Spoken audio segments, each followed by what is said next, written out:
Episode 101. Over 40 in Vancouver. I'm Roland. I'm Dale.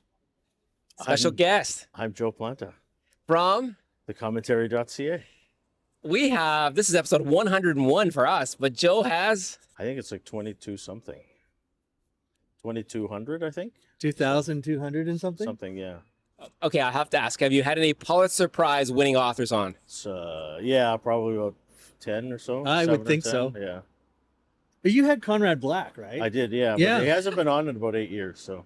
That kind of blew me I away. haven't I thought talked he'd to be him too arrogant for like the I- likes of us mere mortals. He was fine. He was delightful. But I haven't talked to him since Trump became president. We're not talking about Trump or Conrad Yeah, Black, but no. did you call him in Australia or England or wherever? No, he was in Canada. Okay. And then And he'd done a history book or something. yeah, right? he did. So he's been on like 3 times, I think.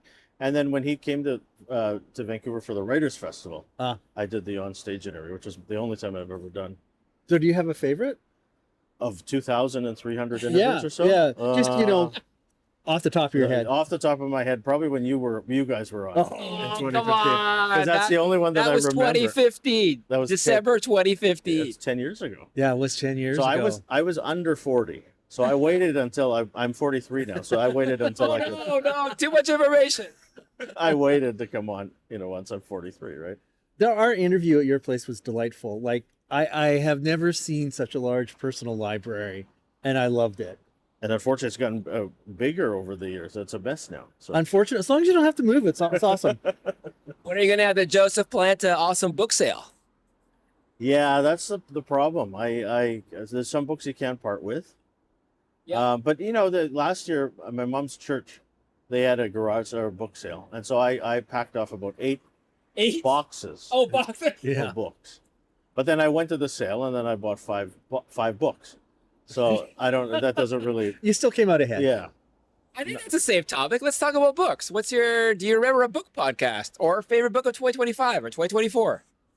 I'm a judge on this year's BC Book Prize, Awesome. and so there's about 50 books that we're reading right now.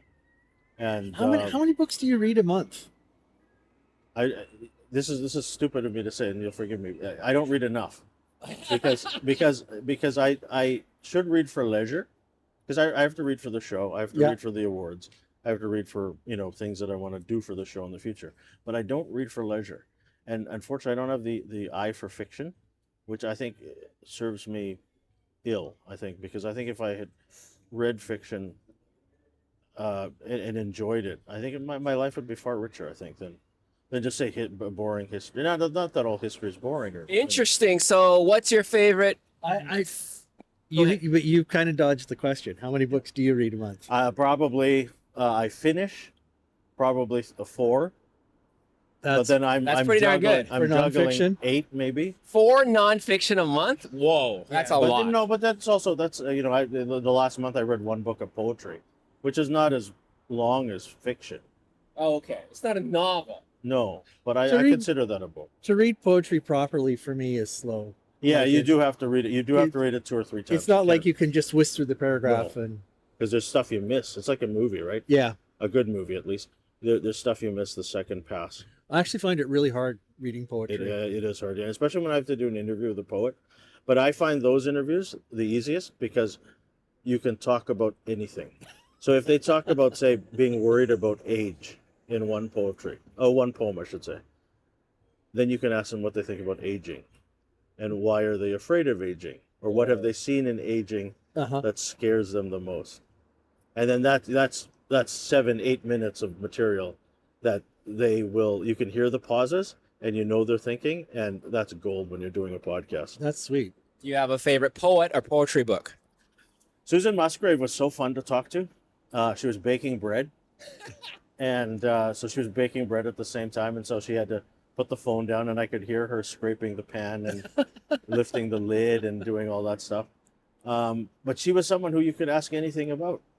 You could ask her about not just what's in the news or her personal life especially, and she would tell you.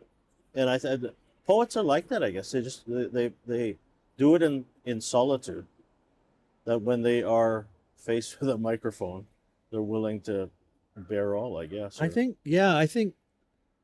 poets and the good fiction writers are used to like putting themselves out there. Yeah. Yeah, and then because they have they're sequestered, if you will, for a while to write. So when they're out talking about it, finally, they can't stop I have an talking about it. audience. You know? Do you remember Susan's latest poetry book? No, I can't. No. We'll look it up. She's had she She's had prolific. she had I think it was one that was nominated for a national prize, I think. So yeah. But then I talked to Russell Thornton. He's a poet from North Van last week. And yeah, he was another guy that I could talk to anything about. Talk about his family, and he's very private, but he seemingly shared a lot more than he would have, I guess. If he was just sitting around at coffee, I don't think he'd be as expressive as he was in an interview. Are you calling him via Skype, or what are you doing these just a days? regular phone. I phoned him, yeah. I'm still very analog. Like I have the phone, I have a box on my desk that connects to the phone, and that connects to the computer. Now I just realized something, that if my computer fails, because it has a jack in the back, what do I do now? You know, I'll have to call you guys to figure this out, right? I believe you can get a USB to phone jack converter cable. I believe. There you go. So There are hopefully I don't have to solutions work. now. I don't have to Speaking work. of analog, we're outside analog coffee. Oh yeah, that's That's right. right. At a sitting at whatever this The is, the restaurant. Highland on Kingsway, Kingsway and Prince Albert, yeah. Yep. and they have outdoor amenities, i.e., a covered roof. Nobody's sleeping here either. Not yet. Not yet. No, it's still light out. Yeah, yeah. Favorite book of 2025? That's I can't answer that because I would probably leave something out that I would probably. Well, one that comes to mind. Doesn't have to be your favorite. Well, one could be on the judging criteria, and I can't do that. Okay, unfortunately. 2024. Now I can't remember. Yeah. I figured.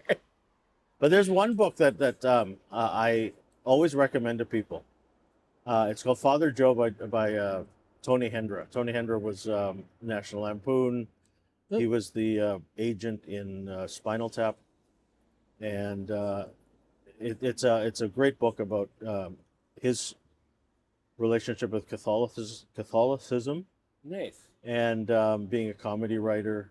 And this one priest, this Jesuit priest who he met early on as a kid, and he just grew up with. And it's just a wonderful book. And I read it maybe once every couple of years. I used to read it once a year. What's it called again? Father Joe. Father Joe, recommended by Joe Planta. I have so many books to read. I never reread, although I probably should. Yeah, I think rereading is easier because you know where everything is. Mhm. So if you need to reread a certain section, you know which side of the page it's on or side of the Well, I can tell you which books I've reread or that I remember rereading. It's, what was that book? Oh, For Lives of the Saints. It's a novel. Oh, Nino Ricci? Yeah, I love that book. Yeah. Also, the one about Toronto in the Skin of a Lion. Okay, yeah. The one that wasn't made into a movie. The one before The English Patient. Same guy. Oh, Michael Ondaatje, yeah. Yeah, exactly. Yeah. See, these are books you mentioned, like Michael Ondaatje's English Patient. I would probably enjoy that as a novel, but getting the time to actually sit down and read it, that's where I fail at. Yeah, if you're kind of reading for work, it's like if you're writing for work, you're never going to write your great novel because How long is your Joe review season? Well, I start doing interviews in mid-August. I start posting in the first day of fall, which is usually September 20-something. And then I go through to May. Wow. I try to go through the end of May, but sometimes if I can get away at the middle of May, I'll try to do that. Interesting. So I have a different question. Sure.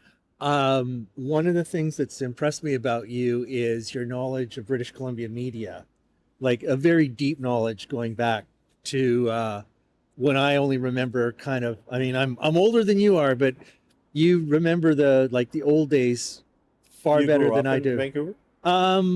British Columbia. British Columbia, a little bit in Vancouver for a while, and I Okay. came back Yeah. in like the 80s. But what are you still following media that closely locally? And if you are, what do you think of it? Some of them are friends of mine, and that's the great thing about doing the podcast is I've been able to meet a lot of After these people. 2,000 episodes, you develop friends or enemies or both. Yeah, that's the enemies too. Yeah, that's the fun part. I was joking about the enemies. No, but that's surprisingly true. When it's such small stakes, the people are so thin skinned, and it's not just Vancouver media; it's the media in general. Yeah. So yeah, I you know it's sad because they're not the number of outlets to promote. Let's say like books, for example, they're not the number of outlets to promote a book today than there were 5 years ago, 10 years ago, 25 years ago. And you're all self-funded. You've never got an investment, right? No, and so now it's easier to get guests, which doesn't say anything about me as much as it says that the market is depleted and they're desperate to get on Right. getting on something to promote their book. And unfortunately, yeah, that's the sad part. But again, I had dinner the other night with a friend of mine who's in his 30s, and he mentioned Young guys. he mentioned that he watched the global. He saw something on the global news, and so I took a moment and I was quite surprised by that he actually saw the news, and he mentioned this, and there's somebody in their mid-30s still watching this. I'm 43. People my age that I know that graduated high school do not watch. They get their news from Instagram. I don't watch news anymore. I'm still on the old RSS feeds, if you know what those are. Oh, what, really? How do you get your news then, Joe? I read the paper. I read the Globe and Mail on my computer in the middle of the night, at 3 a.m. Oh God. And then I see the Sun and the Province. How many hours do you sleep a night? Not enough. Yeah. Not Get enough. more sleep, longer life. Yeah. But I came today here with 9 hours of sleep, so Good. I'm up, so that I can take away from Those are Monday my to Friday, right? those are my kinds of hours. Yeah. But no, I think that it's easy to get news nowadays in a way. if Too you will. easy. Yeah, and so but it's the curation part, and that's where I think because as I said, people I know. Well, the problem is nobody trusts the curators. Yeah, that's the problem. People Well- get their news from Instagram. I don't know. There isn't. I don't trust the Instagram curators for sure. Yeah. There isn't the money for good reporting either, which That's is true. because I mean that takes real work to research a story, and I hear how much time reporters now have to like produce a story, and there's no way they can research it.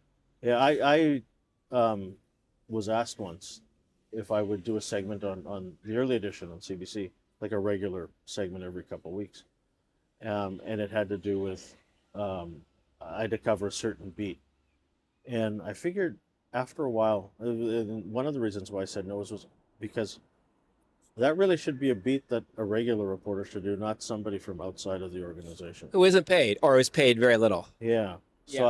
I think even the public broadcaster is pawning off their assignments to other people. I think they have a restaurant reviewer every week. They should have their own restaurant reviewer, just like the Globe and Mail does or the Sun does. Yeah. I don't think you should just pawn it off to a blogger. Speaking of restaurants, my favorite non-Chinese author, Fuchsia Dunlop, in 2023 wrote a book called Invitation to a Banquet. It's 32 short, digestible stories So to speak. about Chinese food. So name your favorite Chinese food: dim sum, vegetarian, char siu pork, barbecue pork, noodles, mapo tofu, whatever. That super, I don't know if you're into Chinese food, that super chili Szechuan fish. Yeah. I totally recommend that book, even if you're a vegetarian. Is There's lots of mapo, vegetarian stuff. is mapo tofu that stinky tofu that I see in the No, menu? that's different. That's different. So now And I as gotta far really as read I this know, book, right? stinky tofu is not in Filipino cuisine, so that's maybe why you don't know about it. Yeah, exactly. The other book that I would I'm not sure I recommend it at this point, is Laurie Garrett's The Coming Plague, written in the 90s about a pandemic. Non-fiction, Joel. Non-fiction. Oh, really? Huh. Yeah. Pulitzer Prize winning. She's still alive. She's one of those people who heads towards pandemics. She's been at the Ebola once. She went to H1N1 and SARS. Having lived through a pandemic, do you think it's wise that we should be reading about something we just lived through? What I'm hoping is that she does a sequel, or that she does a second or third edition, Yeah. because it was the 90s. And she's amazing, and obviously, and she won the Pulitzer Prize. And generally, back then, that was a good I was a good indication of a curation. good arbiter of Yeah. what was Yeah. worth reading. Yeah. Okay, Yeah. well, it's been delightful, and it's been 15 minutes. That's okay. It's been 15 minutes or way over. You want to go for another we couple? had a guess, You want so to go for another couple? if you have a couple, I have a couple. go for it. So what would you say to new podcasters, Joe? Well, I would say that you should do it because everyone else is doing it, and then I think the idea is to keep doing it, so that one, you can figure out if you want to keep doing it, and I can't help but think you get better if you do it as often as you can. As with any skill, I think, or any muscle, I think. At your peak, what was your frequency?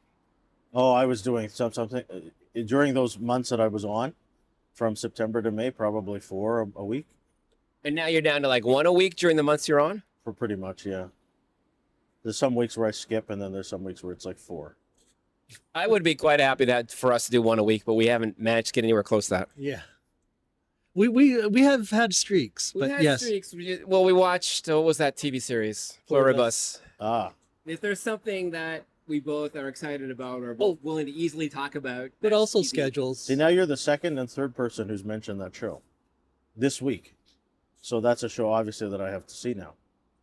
If at least 3 people have mentioned it to me, If you have Apple TV, I Yeah. would recommend If it. you believe in triangulation, yes, then you should. then I should. Okay.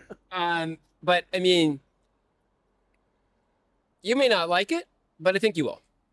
That's what the person who told me, who I saw at dinner yesterday, said that I would probably like the show.